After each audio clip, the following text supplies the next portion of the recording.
Teman-teman, Al-Quran mengingatkan kita bahwa di bumi ini bukan hanya sekedar untuk tempat tinggal, tapi untuk kita mempelajari dan memahami kebesaran Allah Subhanahu wa Ta'ala. Teman-teman, di Quran surat Al-Fussilat ayat 53 yang berbunyi sebagai berikut. A'udzu billahi minasy syaithanir rajim. Bismillahirrahmanirrahim. Sanurihim ayatina fil afaqi wa fi anfusihim. Sadaqallahul azim. Teman-teman, jadi di ayat tersebut memiliki arti sebagai berikut.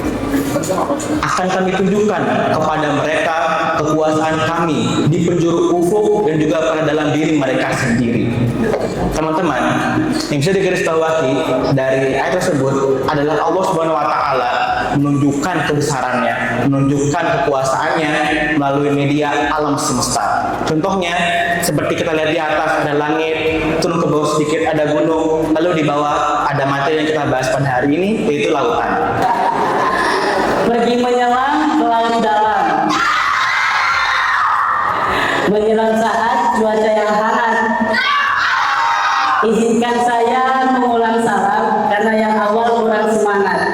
Assalamualaikum warahmatullahi wabarakatuh.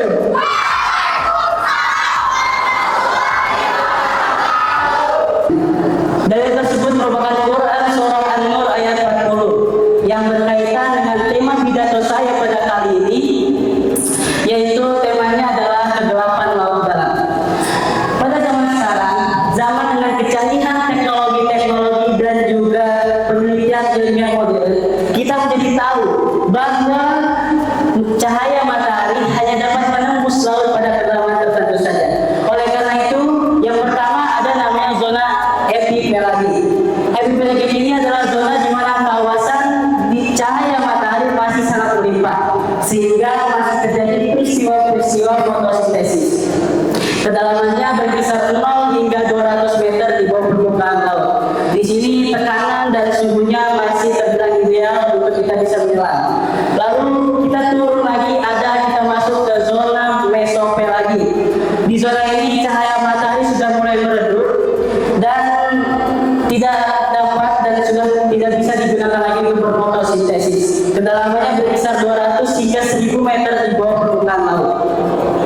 Di zona ini juga disebut dengan zona senja. Dan di zona ini kehidupan laut beradaptasi dengan cara yang luar biasa. Terdapat hewan-hewan bioluminesensi, yaitu hewan yang bisa menghasilkan cahayanya dari dalam diri mereka.